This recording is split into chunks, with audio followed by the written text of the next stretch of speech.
The New Statesman.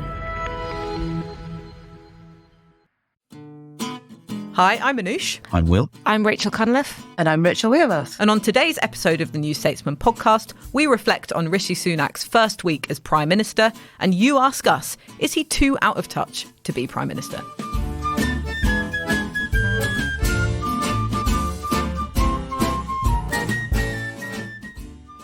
We're in Rishi Sunak's first week as Prime Minister. He's been given a bit of a soft landing, I think. Tory MPs were rallying around him at PMQs, and he's had a few favourable write-ups in the right-wing press. No surprises there. And obviously the most important thing about whatever he does for the country will be on the economy, which is what I'm sure all our listeners care the most about and is most important for the country. But we will talk a bit about the politics first.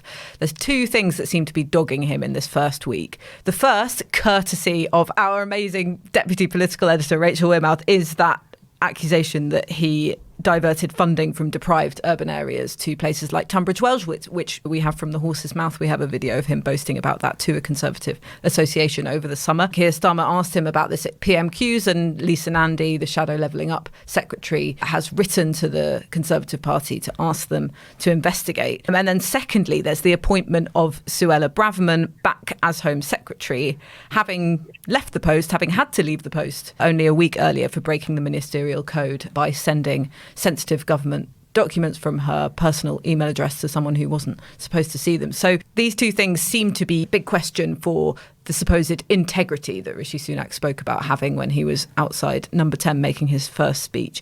Should we start on the first thing, Rachel, as we have you here down the line? Obviously, your scoop has been very useful for Labour, but still causing trouble for Rishi Sunak a few months on. Yeah, I'm not surprised this got brought up at PMQs, because I don't think Rishi Sunak's really had any time at the front bench since it broke. So it was the Labour Party's first chance to give him a hard time over it. It led to this really bizarre moment where Rishi Sunak's had a go at Keir Starmer for not getting outside of North London, which is the same accusation that Boris Johnson used to throw at Keir Starmer all the time. And he said, well, there are deprived areas all over the country. And that got this really big cheer from the Tory backbenchers, which was just bizarre, because you're kind of thinking, have you thought about the optics of that, of cheering on after 12 years of being in government that there are deprived areas all over the country?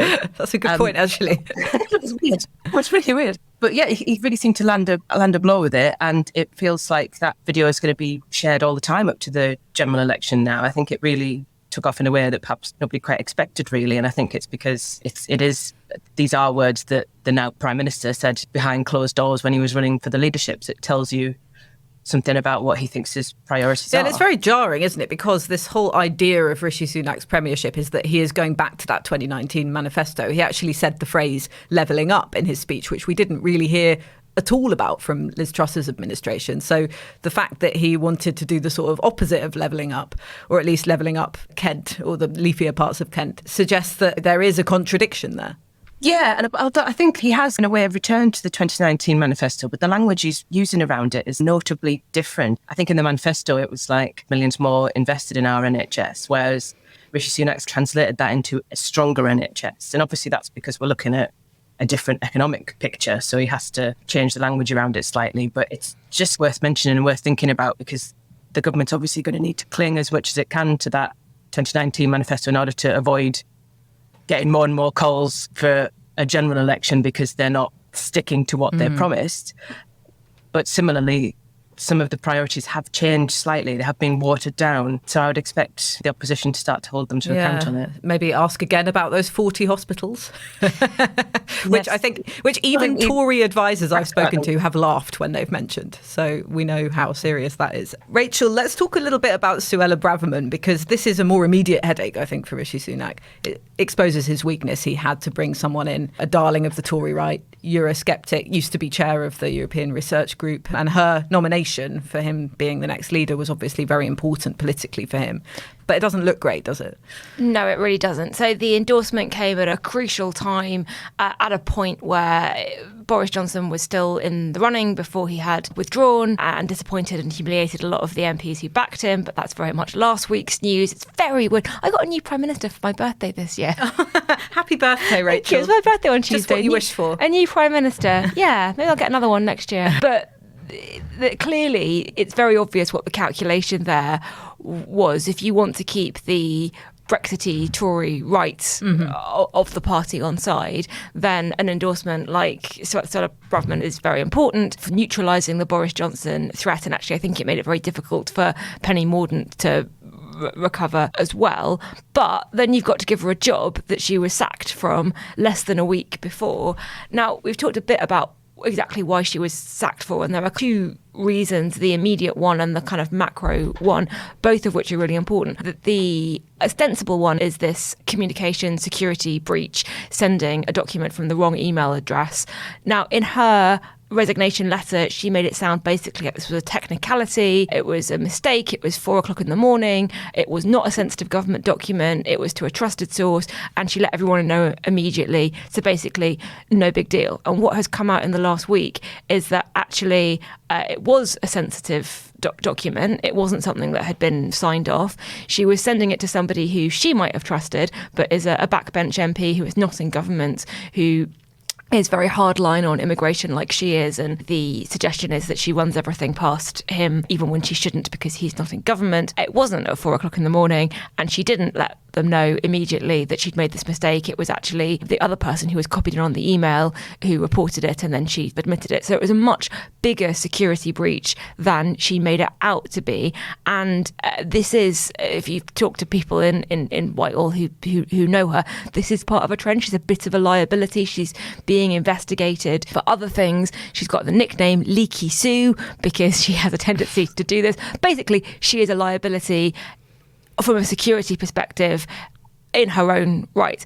And then you get to the macro reason for the sacking, which is widely believed to be a massive row between her and Liz Truss on immigration, because she is very hardline on immigration, not just reducing illegal immigration, but also reducing student immigration or high-skilled visas and a lot of the things that the pro-growth wing of the Tory party are really quite keen on. Actually, the public are quite keen on. We're quite keen on doctors and nurses and engineers and computer scientists and even international students coming here, and Suella Braverman is not. Now, that is a fight that she was having with Liz Truss and a fight that she's going to have with Rishi Sunak and Jeremy Hunt again.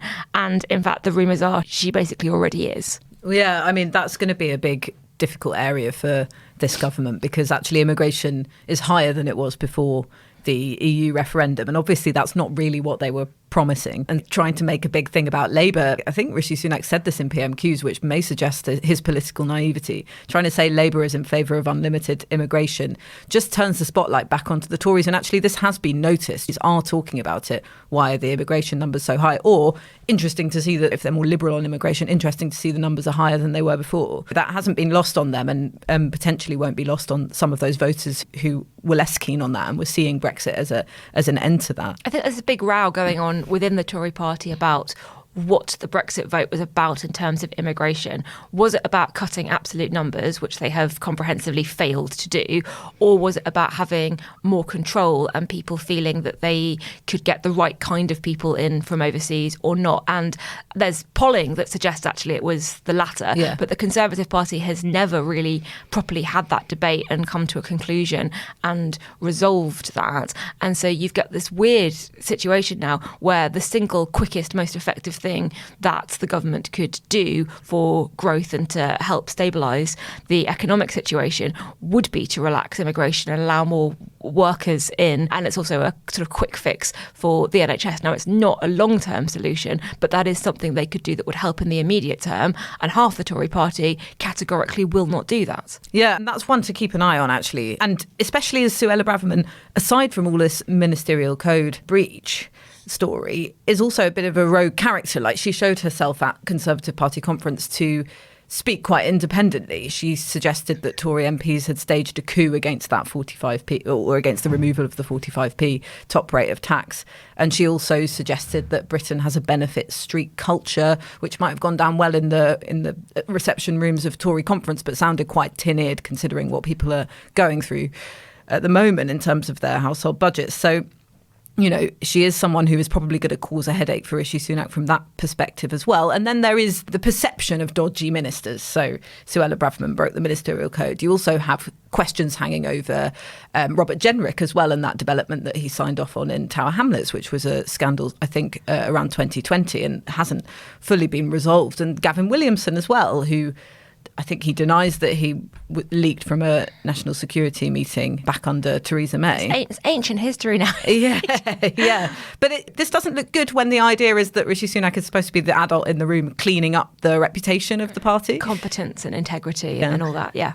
Okay, and we've got Will Dunn here, our business editor, and I did want to ask you, Will, a bit about the biggest news this week in terms of Britain's economic integrity, which is that the fiscal statement that we were expecting on Halloween has actually been postponed. Why has it been postponed, do you think, and what impact will that have? Yeah, so it's been postponed to the 17th of November. I think it's fair enough to give a new government a chance to spend more time on what will be such an important set of decisions for the economy. And it's particularly necessary to do so in the wake of a kind of hastily prepared and badly telegraphed mini budget that wrought havoc. And so I think they've learnt the lessons from that. And I think that one of the big lessons is the space that you need to put between government announcements and announcements from the Bank of England.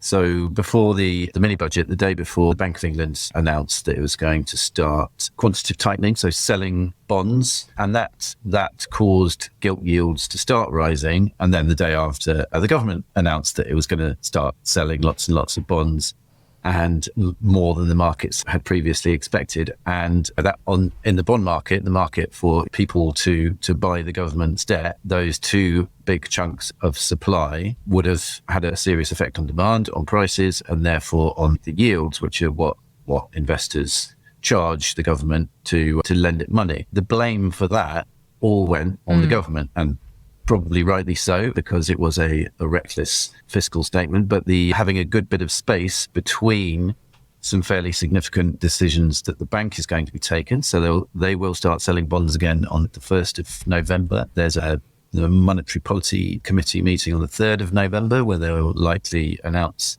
an interest rate rise. At a time when markets have already been spooked once, it makes sense to have some space between the bank taking those big steps and then the government announcing its plans, to give investors a bit of time to price in what's happening, the decisions that are being made. And there seems to be a feeling, at least among Rishi Sunak backers, that waiting will mean that the cost of borrowing goes down further. He's having calmed the market slightly after the mayhem that you outlined after the mini budget, that with borrowing cheaper, it will give him a little bit more wiggle room. Obviously, they've warned, I think, Jeremy Hunt warned about eye-watering decisions, and Sunak mentioned difficult decisions when he was making his speech. But perhaps there will be less call for huge cuts if borrowing is slightly cheaper. And also, I'm picking up that they're a little bit more relaxed about carrying on borrowing if the markets trust them. I wonder if you think that there is a prospect of that for those listeners who are worried about more cuts to public services, for example. I think Jeremy Hunt and Rishi Sunak have got quite a lot of credit for settling the markets, and they haven't settled that much. So gilt yields, the kind of the interest rate on new borrowing, if you like, are still really high. I think they're about the highest they've been on 10-year gilts for over a decade, since about 2011. So the cost of new borrowing to the government is still a lot higher than it was a year ago. And there was this big spike following the mini budget in what investors charge us for their money. But it's come back down to where it was before the mini budget. But yeah, still high. Yeah, I think they are helping to set the markets by saying we're going to have to do some really nasty stuff. So, I think borrowing will still be expensive, and there's still tens of billions of fiscal tightening to do, especially with Jeremy Hunt talking about the need to get debt falling over the medium term. He needs to say that in order to get investors to price government debt better, and things like changing the energy plan to a kind of 6 months of universal benefit and then targeting it. That really takes the pressure off. But yeah, it's in the long term, borrowing's probably not going to get a whole lot cheaper, because it's been so cheap for so long that in a very long time scale, it's been the other way around. It's been really cheap, but it's returning to normal. So yeah, I think they're right to say that they're going to probably have to take some really unpleasant decisions. And yeah, sorry to not be too. No, thank you. And I think on Labour's part, they're a bit fearful that those difficult decisions will land really for the next government in the next parliament. And so they're slightly concerned that they're going to push them back and leave them with basically nothing to spend. So we'll see what happens on the 17th of November. The Rachels, I want to give you a chance to come in on this if you want. Otherwise, we'll move on to the next section. I think the psychology of it is really interesting. This idea that Jeremy Hunt and Rishi Sunak have to say, we're going to make some really tough decisions. It's going to be really nasty for everyone. We're going to have to cut spending and raise taxes. And they say that in order to inspire confidence in international investors who then go, oh, yes, we can trust this government. And then the interest rate comes down. And then the hope is that if the interest rate comes down enough, those nasty spending decisions don't have to be quite as severe as they would have been had you said, no, we're not going to do it. It's a really interesting sort of psychology experiment. But I hope it works. But I think, like, broadly, Will's point that we've had ultra low interest rates for over a decade. The country, households with their mortgages, businesses with their business loans, investors, just the world has got used to low interest rates, and whole business models have been built on the basis that they will stay low. And actually, okay, they shouldn't have gone up as high as they did as quickly as they did with the spike after the mini budget. But this is a return to normality, except that our economic system is kind of not prepared for it, and therefore everyone's panicking. And you're getting people like Martin Lewis, the money saving expert, who I know, Anoosh, you've interviewed, who are saying, like, the government needs to introduce some kind of help for homeowners who won't be able to afford their mortgages because they took out all this mortgage debt with very low interest rates, and if their mortgage rates go up, they won't be able to afford it, and they could go into negative equity, or they could lose their homes, which is a very real concern for people. But you're like, hang on, why were people allowed to take on so much debt at rates that kind of everyone knew were going to go up eventually? Does it really make sense to have taxpayers funding people's mortgages when lots of people are renting and the rents have gone up far higher than mortgage rates? And it's just this idea now that the government might need to step in and help people with their mortgages or help businesses because the interest rates are going up on rates that we should have known were going to go up eventually, even if they've gone up faster than expected. It's absolutely mad. Yeah, it's a kind of fundamental decision that the governments and central bankers have to make now is, do you try to prolong the era of illusory growth, or do you take the pain and inject some realism and take the political consequences of doing that? I think it's still about 30 billion of cuts that they're going to have, or tax rises that they're going to have to find in the budget on 17th of November. And it'll be quite a delicate balance. PMQs, Sunak was asked again about, for example, welfare going up in line with inflation, which he promised earlier this year, and he didn't give any guarantees on that. So there's still going to be quite a lot of compromises that they're going to have to find. And it's not quite clear yet where that's going to fall. I think that has like big implications for his new cabinet and whether you end up seeing resignations from that. For example, Ben Wallace has really went out hard during the last few days of the latest leadership contest over the weekend, say leaning towards Boris Johnson. Quite a few people read that as him saying defence spending has to go up to 3% of GDP by 2030. It's like trying to push a guarantee out of Rishi Sunak, but there are going to have to be compromises and not everyone in cabinet's going to be happy about them. So it's quite a delicate balance. I'm saying delicate simply because I'm sick of hearing the word difficult. Yes, yeah. Good use there. I also think we don't even know whether Rishi Sunak wants to put national insurance back up. That was his policy, to raise national insurance. Obviously, it's been repealed, but he said he wants a strong NHS, and this is the Health and Social Care Levy, so it's called. So we don't even know that, and that could cause a big row if he tries to reverse the reversal. Yeah, and it's also big infrastructure spending as well. HS2, Northern Powerhouse Rail, what does he do about those things? Although the picture's looking slightly brighter, it's not like it's going to be plain sailing for him. It's almost like we should have borrowed for big capital projects when interest rates were next to zero. During that whole decade when government borrowing was really cheap, maybe we should have borrowed then. It's interesting that we didn't. Hi, it's Anoosh here. This is just a reminder that as a podcast listener, you have the option of subscribing to the New Statesman with a very special offer. You can subscribe for just £1 a week. That's 12 weeks for £12 if you go to newstatesman.com/podcast offer. We'll be right back. From the New Statesman comes a new podcast, Audio Long Reads. The best of our reported features and essays, read aloud. featuring writing from our authors, including Edward Docks on the death of Boris the Clown. When did the booing start? He was never exactly sure. A Year Inside GB News with Stuart McGurk. One presenter told me that producers had taken to booking their own parents. May Robson on why women's football is the more beautiful game. Like most of the England squad, the Euro 2022 captain Leah Williamson can't afford not to have a plan B. Ease into the weekend with our audio long reads published every Saturday morning. Just search audio long reads from the New Statesman wherever you get your podcasts.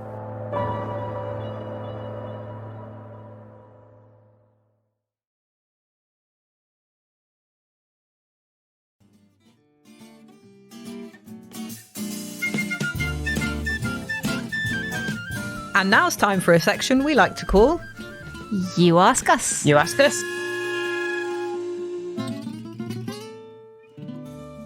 So this question is from Nick. Thanks for writing in. He asks, how does Rishi Sunak, who has now become Prime Minister, differ from the Rishi Sunak whose spring statement only 7 months ago landed so badly and showed him to be quite out of touch with the needs of the country? I love this question because everyone has forgotten about Rishi Sunak's own mini budget moment, which was only in March, and we were calling it a mini budget back then. That was when basically roundly believed to have failed to protect the poorest from rising prices. I think he reduced fuel duty, raised the threshold slightly of the national insurance rise, did a bit around the edges on the sort of council funding for people who were suffering a hardship. But there really was nothing in there to protect the poorest over such a difficult period. And the polling showed it. And in the end, at the end of that month, he had to come back and announce a whole £15 billion cost of living package, including a windfall tax, which is something that he wanted to resist. So it shows, doesn't it? First of all, it shows the fact, like our questioner suggests, that he was out of touch with the needs of the people who are on the lowest incomes going through this crisis, who are suffering the worst of it.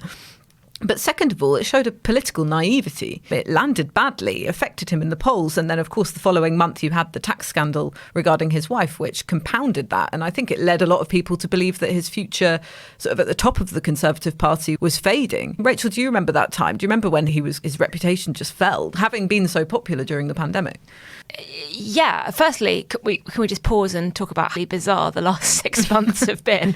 Like, we measure our lives out in fiscal statements now. And in new prime ministers and new chancellors, it feels like another era. But yeah, what I think happened there with Rishi Sunak's March mini budget was his personal poll ratings were really high after COVID, and he'd come out of nowhere. Boris Johnson had appointed him Chancellor just before the COVID pandemic because Sajid Javid had resigned, and he wasn't someone people were familiar with. And the first thing that he did was the furlough scheme and support for businesses during COVID. And he's got quite a good presence. He's quite reassuring. He's quite slick. And people during COVID, okay, this guy understands. He's giving us loads of money. And he had really high personal poll ratings. And then he started doing things that actually ideologically he's committed to. So he's a fiscal conservative. He really believes in balancing the books in a way that is different from Liz Truss, really believes in we shouldn't be spending more than we're getting in tax and bringing down borrowing. So at the moments when he started to cut that money back, whether it was winding down furlough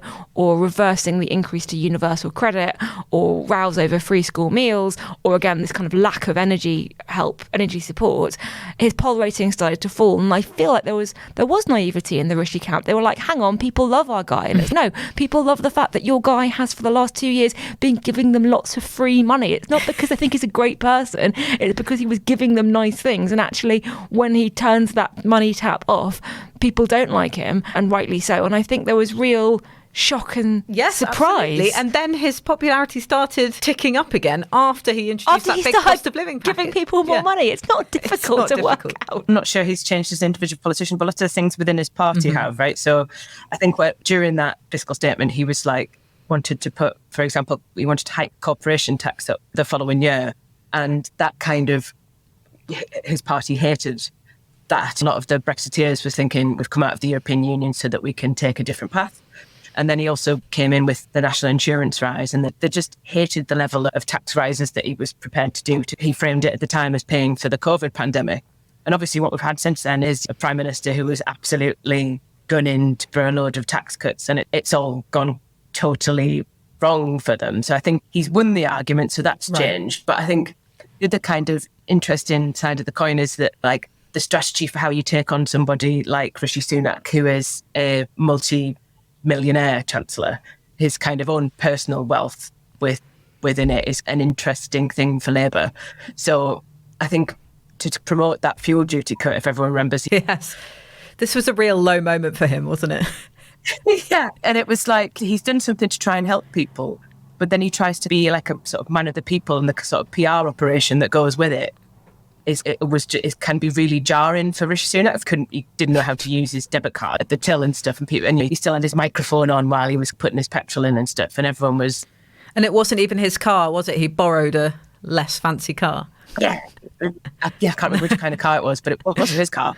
And at PMQs, I think Keir Starmer had spoken to his shadow cabinet before that, and they said that there was broad agreement within the group apparently that it would be the wrong path to take to kind of attack Rishi Sunak's personal wealth, because it's like the politics of envy, and it looks pretty ugly, but they're quite comfortable to take him on looking out of touch and being like unable to understand people's everyday concerns. And then you had somebody, I think it was Richard Bergen, the sort of really left-wing Labour backbencher who got up and did what Richard Bergen does and had a real pop at the PM and called for a wealth tax. And you could see that just Rishi Sunak was very, very happy about that. So it's kind of, I think the way Keir Starmer handles someone like Rishi Sunak, you have to be really careful. Yeah, I think I do encourage all our listeners to read your piece about this, about how Labour is planning to counter Rishi Sunak, because it was interesting, your detail about that conversation they had over potential attacks on his wealth and how they didn't think that was a particularly good idea. But you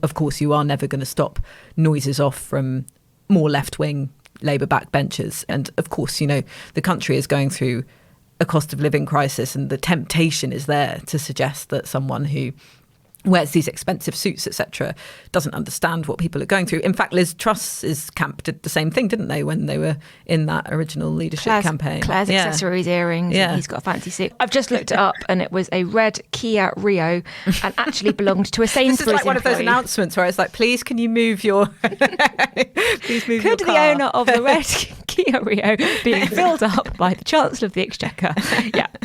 Please get in touch with the New Statesman so we can interview you. Will, what are your memories? I remember doing the maths on the Kia Rio and the size of its fuel tank and the cost of fuel that day, and figuring out that a Sainsbury's worker on their standard wage would have more than doubled their daily pay by having their car filled up by Rishi Sunak. Wow.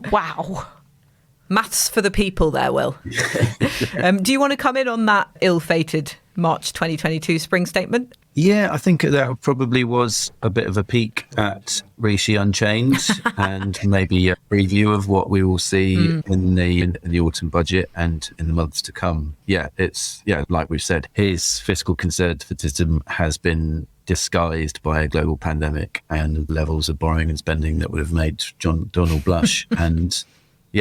But he's right to say that there are measures that now need to be taken that in order to cope with the level of borrowing that we've had.